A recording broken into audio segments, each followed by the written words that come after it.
My parents used my name to open a restaurant for my sister, so I served them cease and desist papers. I'm Clara Whitfield, and for as long as I can remember, I've been the one expected to hold everything together, while my younger sister Lydia lived like the world revolved around. Our parents, Janet and Douglas, never tried to hide that she was their favorite. Lydia was their golden girl, the star of the family. I was just the steady one in the background. Growing up, I worked part-time jobs to pay for my own thing. In high school, I bagged groceries on weekends and babysat in the evening. The money went towards school supplies, clothes, and sometimes even groceries for the house. Lydia, meanwhile, never worried about money. For her 16th birthday, my parents threw her a huge party, music, decorations, even a car wrapped in a big red bow. I remember standing off to the side, clapping like a good sister, pretending it didn't sting that I was still sharing an old car with Mom at that age. It was always like that. When Lydia wanted piano lessons, she got them. When she wanted cheerleading camp, my parents found the money. When I once asked for an art class at the community center, my dad told me it wasn't in the budget. I didn't argue. I already knew the rules. Lydia's wants were non-negotiable, mine were optional. By the time I left for college, I was used to being invisible. I worked 2, sometimes 3 jobs just to cover my tuition and rent. Lydia stayed home, drifting from one interest to another, always cushioned by my parents' support. They bragged about her constantly. Lydia's so talented. Lydia's destined for big things. When they spoke about me, it was usually to call me responsible. That word became less of a compliment and more of a cage. Even later, nothing changed. I built a life on my own, an apartment I paid for, bills I handled without asking anyone for help, while Lydia kept leaning on our parents. She was the dreamer, the one everyone catered to. I was the safety net, expected to understand and never complain. Family dinners were the hardest. Lydia would chatter on about her latest plans, some new idea or project, and my parents would hang on every word like it was gospel. If I tried to talk about my own work or things I was proud of, they'd barely react. Sometimes I'd stop mid-sentence just to see if anyone noticed. They didn't. I told myself I didn't need their approval, that I was strong enough without it. But the truth is, it hurt to always be treated like I was just there. I could accept being overlooked, but I never imagined they would go so far as to take something, not just money or opportunities, but my very name.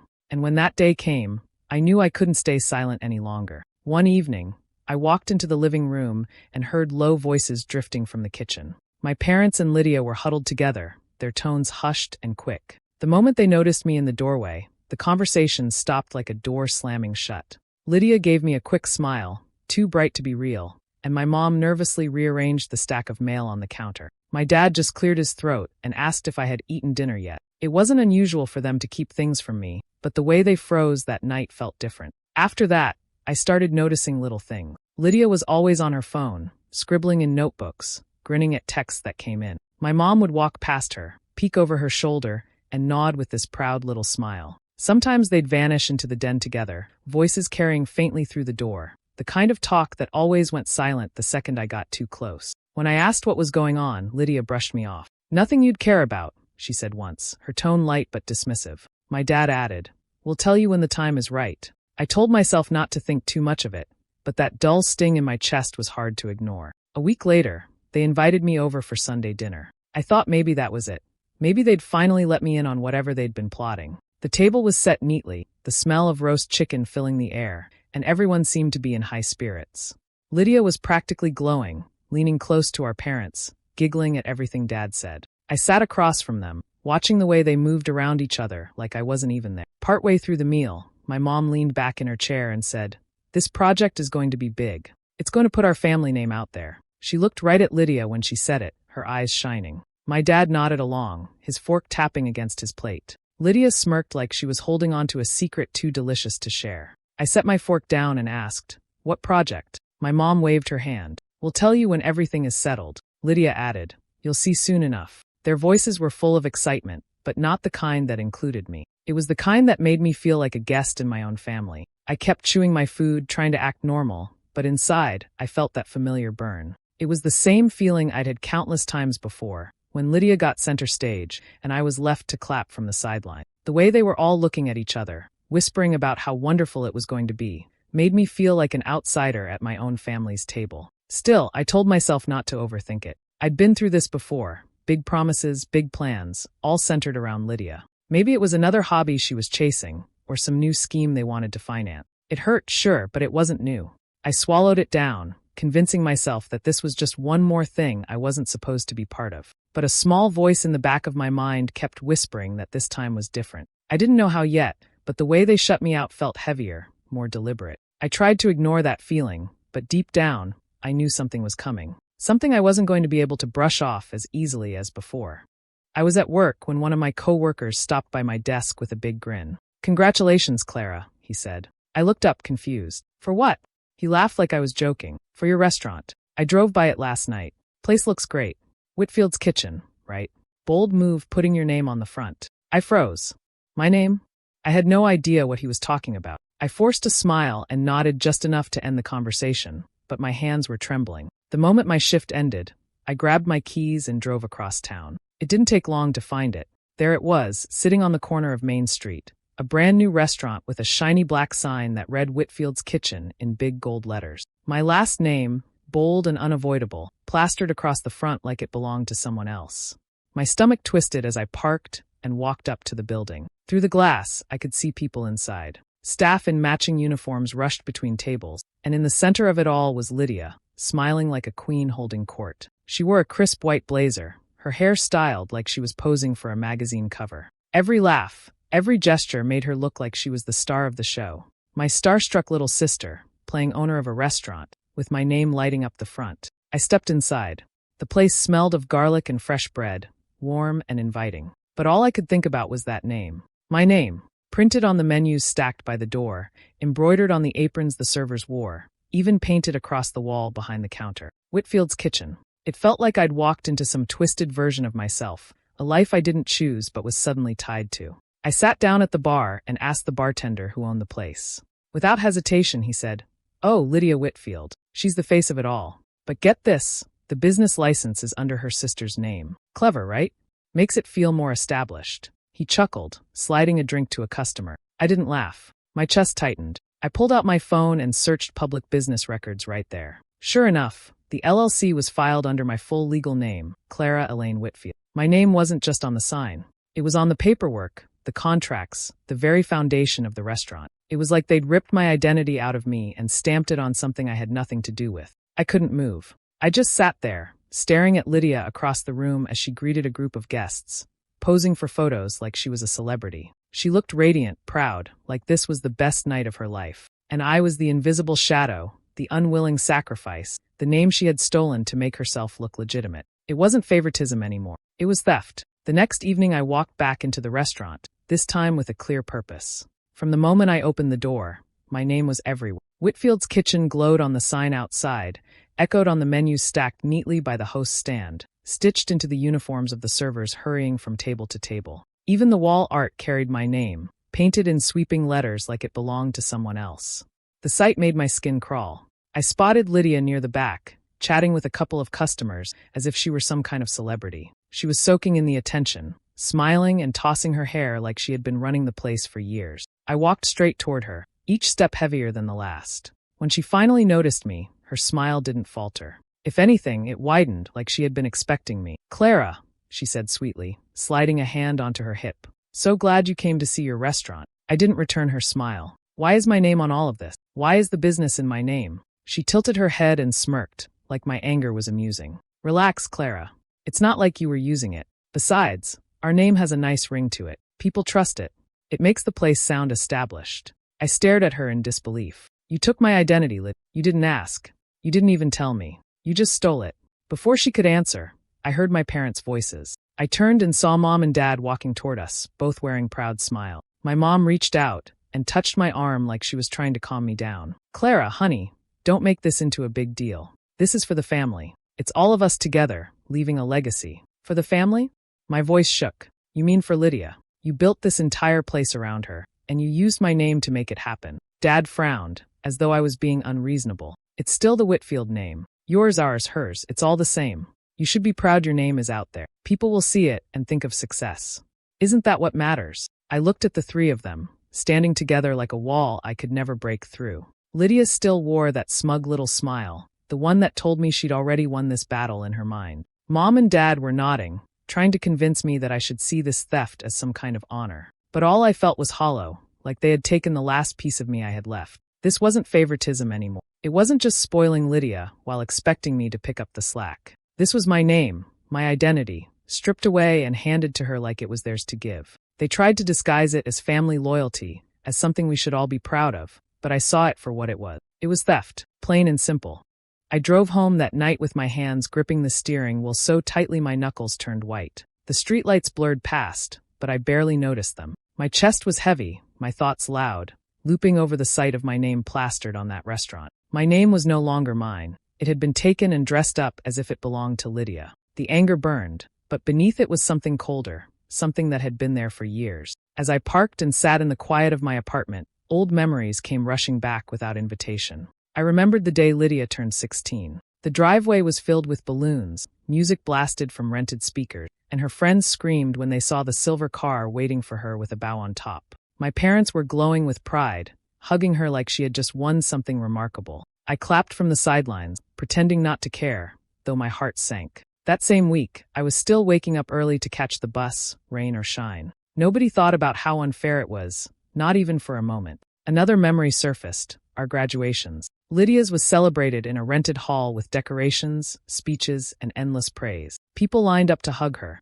to tell her how bright her future looked. Mine was a small gathering in our kitchen, a plain cake on the counter, relatives chatting about other things. When I tried to hide my disappointment, Dad patted my shoulder and told me, "Not everything has to be a show." But deep down, I knew it wasn't about the show. It was about who they thought deserved one. Those moments had stacked up over the years, leaving me with a quiet ache that never fully went away. I had always been the background, the steady one, the responsible one who needed less. They had trained me to believe it was selfish to want more. And so I had stayed silent, again and again, watching as Lydia was celebrated, and I was expected to endure. But this was different. This wasn't them forgetting to praise me, or brushing past my achievements.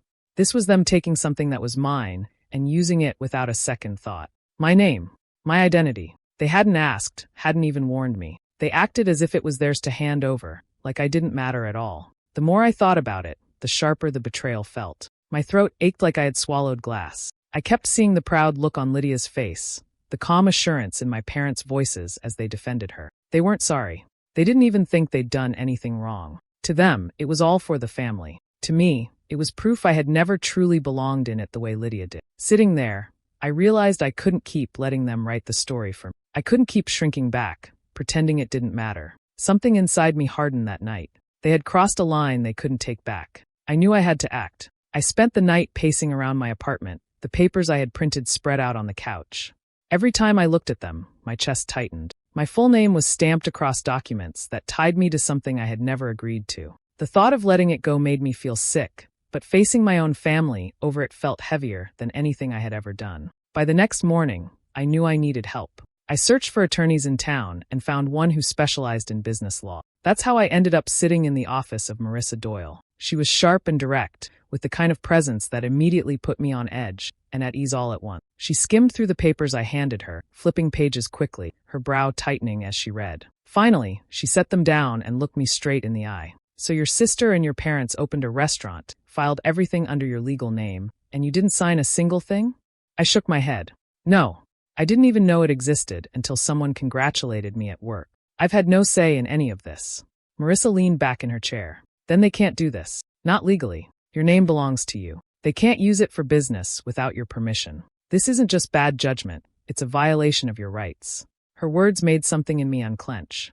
For the first time since I'd walked into that restaurant, I felt like I wasn't losing my mind. Still, guilt weighed heavily in my voice.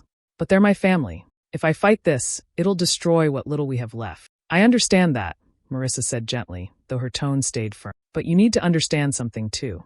If you allow this, they're not just taking your name, they're tying you to their business. If it fails, if debts pile up, if anything shady happens, it's your name on every piece of paper. Do you really want that?" The image of my credit, my reputation, even my future being dragged down by Lydia's project made me cold all over. "No," I whispered. "Then here's what we do," Marissa said, sliding a blank form across the desk. "We start with a cease and desist letter. It's not a lawsuit. It's a formal demand for them to stop using your name. If they ignore it, we escalate legally. But this first step draws the line. It forces them to acknowledge what they've done." I stared at the page, my throat tight. On the surface, it was just a letter. But I knew it was more than that. It was me choosing to stand up to them, knowing it would change everything. The guilt pressed hard. whispering that I was betraying them. My parents always preached that families stuck together, no matter what. To them, silence equaled loyalty. But beneath that guilt, another feeling stirred, something steadier, stronger. It felt like the ground beneath me finally firmed up after years of giving way. I lifted my head, meeting Marissa's steady gaze. My hands were still shaking, but my voice was clear. Write it up. I'm ready.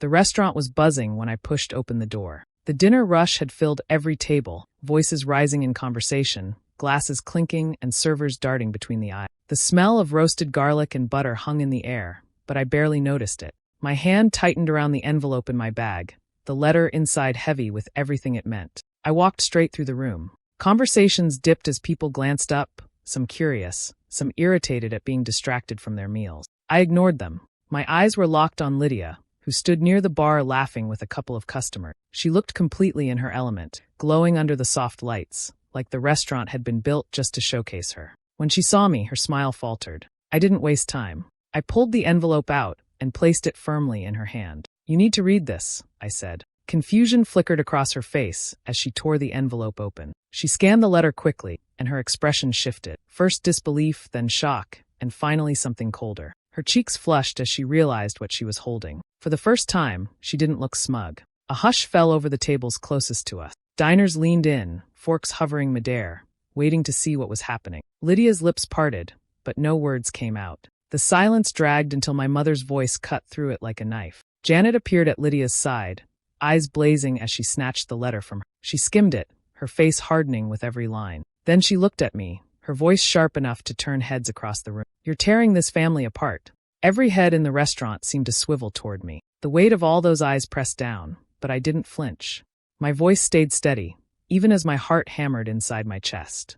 No, I said, meeting her stare. You did that when you stole my name. The words seemed to echo, hanging in the charged air. Lydia stood frozen, the papers trembling slightly in her hand. My dad, who had been sitting at a corner table, rose slowly and made his way over, his jaw tight. But for once, he didn't rush to smooth things over. He just looked between us, silent, as though even he couldn't defend what they had done. The restaurant had gone nearly quiet now, the clatter of dishes and hum of conversation replaced by whispers and stolen glances. I could feel the tension crawling over the room, but I didn't back down. My parents had spent years teaching me to swallow my hurt, to step aside so Lydia could shine. Not this time. Lydia finally tried to speak, her voice shaking. Clara, you can't be serious.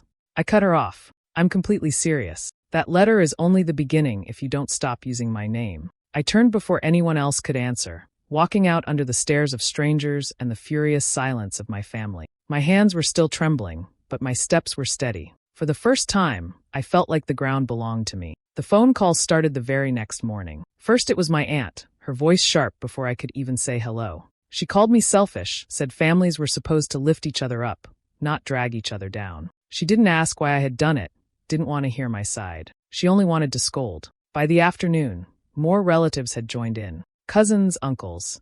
Even people I hadn't spoken to in years left messages that dripped with judgment. Words like heartless, jealous, and ungrateful came up again and again. It was as if they had all agreed on the same script. None of them cared that my name had been taken without my consent. All they saw was that I had dared to stand up to my parents and sister. The hardest blow came from Lydia. She showed up outside my apartment, eyes red, a storm of anger and tears mixed together. She didn't knock gently, she pounded, forcing me to open the door. The moment I did, she burst out. You're ruining my dream. Do you even care what this means to me? I stayed quiet for a moment, letting her words hang in the air. She was shaking, her voice breaking, but underneath the desperation was the same entitlement I had seen my whole life. Finally, I answered, steady but low. It's not your dream if you had to steal my name to make it real. Her face twisted, and for a second, I thought she might actually slap me. Instead, she let out a bitter laugh. You've always hated me. Admit it. You could never stand to see me happy. That cut deep, but I didn't let it show. I simply said, I won't let myself be erased anymore. Not by you, not by anyone. Then I closed the door on her for the first time in my life. My hands trembled afterward, but I didn't regret it. Later that week, I sat across from Marissa again. I told her everything, the calls, the accusations, Lydia's outburst. For the first time since this began, my voice cracked. They all think I'm cruel, like I'm punishing them just for existing. And part of me feels awful, like maybe I really did go too far. Marissa shook her head firmly. No, Clara, protecting yourself isn't cruelty, it's survival. If you had let this go, you'd be tied to their choices forever. This isn't about jealousy. It's about your right to your own life, your own name. That's not negotiable. Her words sank in, steadier than my own doubts. For the first time since the backlash began, I felt a flicker of calm. I wasn't destroying my family. They had made their choices. I was finally making mine. The letter worked faster than I thought it would. Within a week, Marissa followed up with more paperwork, and the pressure started to close in on Lydia. She could no longer hide behind my name, not when every legal notice made it clear that continuing would mean serious consequence. What had once looked like a shiny new business began to crack. Investors were the first to pull out. They had backed the restaurant because the Whitfield name carried weight in town, but once they realized it wasn't really Lydia's to use, they wanted nothing to do with it. One by one, they withdrew their support, taking their money with them. Without funding, the restaurant's shine started to fade. Suppliers followed. Some refused to deliver orders, not wanting to be tied up in a messy dispute. Others raised their prices, nervous about whether they'd even get paid. Slowly, the flow of food and wine that kept the place alive dried up. The menu shrank, corners were cut, and the service slipped. Customers noticed. Word spread quickly that Whitfield's kitchen wasn't what it had promised to be. The same diners who once waited eagerly for a table now chose other places. Through it all, my parents finally came to me. I found them waiting outside my apartment one evening, both looking more worn than I'd ever seen them. My mother's voice broke as soon as she spoke. "Clara, please. You have to stop this. Lydia's future is at stake. Everything she's worked for is crumbling. Don't do this to her." I stared at them, and for a moment, part of me wanted to give in. They looked so small, so desperate. But then I remembered the way they had looked at me in that restaurant, like I was nothing more than an obstacle in Lydia's path. I remembered every time they had chosen her over me, no matter the cost. My father tried next, his tone softer but still insistent. "She's your sister. Family should come first. This will ruin her if you don't reconsider." The guilt pressed hard, but it didn't win this time. I took a deep breath, my voice steady as I answered. "My future was never your concern. Now I'm making it mine." The silence that followed was heavy. My parents exchanged a look, one filled with disappointment, but also something like resignation. They finally seemed to understand that I wasn't going to bend. For once, they couldn't guilt me back into the shadows. They left without another word, and I stood in the doorway long after they were gone. The restaurant was collapsing, and Lydia's dream was slipping away, but I didn't feel cruel. I felt clear. For the first time, I wasn't fighting for scraps of their approval. I was standing for myself. The restaurant didn't last long after that. Without investors, without steady suppliers, and without the shine of my name to draw people in, Whitfield's kitchen went quiet. Tables sat empty, the parking lot barren where it had once been packed. Within months, the lights shut off for good, the front windows papered over with a dull for lease sign. What had been my family's proud project ended as another failed business on Main Street.